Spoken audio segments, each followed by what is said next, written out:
Welcome back po mga kaibigan. Kumusta po ang lahat? This is Alejandro Virga TV, ang inyong kaibigan. Today's video mga kaibigan, pag-uusapan natin itong nakikita nyong bote. Mayroon ka ba niyan? At magkano ito ngayon sa online market at sa local buy and sell sa Pilipinas?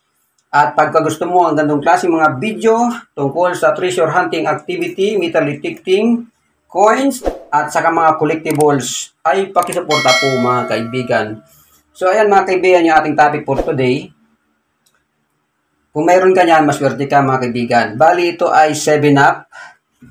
Ayan o, 7-Up. Old vintage bottle na 7-Up mga kaibigan. Bali ang boteng ganito mga kaibigan, ito po yung nabibili ng mga bottle collector. Ayan. Kung gusto mong benta niyan, kahit hindi 7-Up, mag-join lang po kayo sa mga bottle collector dito sa Pilipinas. Bali, ang buting ito mga kaibigan, unahin nating isang ito. Ayan. Malapit na mabura yung kanyang label at wala na yung label dito sa bandang liig. Ayan o, nakikita pa ng konti. At yung mga sulat sa likod mga kaibigan ay missing na, wala na. Sa sobrang tagal nito sa dagat ko po ito napulot mga kaibigan. Habang ako'y nagme-metal detecting ay nakita ko na siya ay old bottle kaya kinuha ko. So ayan, wala pa pong sira yung kanyang, may kunting sira mga kaibigan. Pero hindi pa ganong sira itong isa. At ito namang isa mga kaibigan, napulot ko rin ito na magkaibang araw. Ayan mga kaibigan, 7-Up. Buo pa yung kanyang label at yung ibang letra ay nabubura na dahil sa sobrang kalumaan. At meron siyang label na red. Sa likod mga kaibigan, yung boteng ito, ayan o. Burado din yung kanyang mga details. Yung ingredients, yan. Ayan yung mga kaibigan. Bali kung meron kayong gantong klaseng bote, yan po ay year 1960s. Yan po yung umeral na bote na 7-Up. Yung design ng 7-Up noong year 1960s.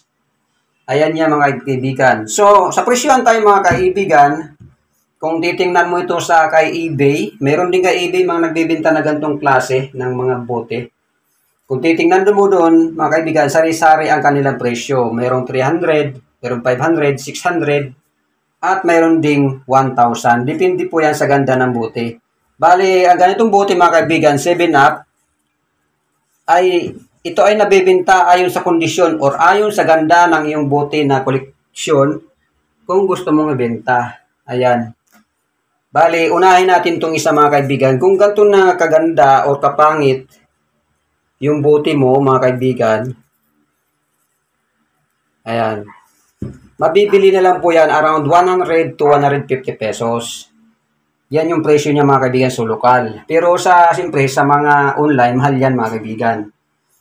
Ito naman mga kaibigan, nabuo pa yung kanyang label na 7-Up na may red label. Meron po kasi nito yung isa, yung white label. Pag ganito kaganda yung bote mo, gusto mong ibenta, pasok pa po yan sa 200 to 300 pesos mga kaibigan. Yung gantong klase na old 7-Up bottle mga kaibigan. Ayon yan mga kaibigan sa mga seller sa bottle collector mga kaibigan. Pero kung ang pag-uusapan mga kaibigan ay bago pa na bote, na ganito, walang laman, yan po ay nagre-range ng 500 to 1,000 pesos ang isa. Yung maganda ang kondisyon. Pero pag ganito ang kondisyon, nagre-range lang po yan ng 100 to 150 pesos. Depende sa presyo ng may-ari ng bote yon mga kaibigan. Kung mayroon ka namang bote na gantong 7-Up na 1960s, yung red label saka white label na mayroong laman, may takip, at maganda ang kondisyon, kung ang presyo nito ang pinakamataas na nakita kong nagbenta nito ay 1,000 pesos isa, yung pinakamaganda, kung may laman siya mga kaibigan, maaaring madubli yung presyo na 1,000 pesos ang ganitong klase ng soft drinks mga kaibigan. Yung may laman pa na may takip, ang tawag po doon ay kakao, yun po yung highly collectible kasi may laman pa siya, saka kung maganda ang kondisyon, yan po yung nabibili ng mahal. So ayun lang mga kaibigan ang masasabi ko sa bote 7-Up 1960 na mayroon ako. Marami pong salamat sa panonood at sa tiwala. God bless you all. Bye-bye!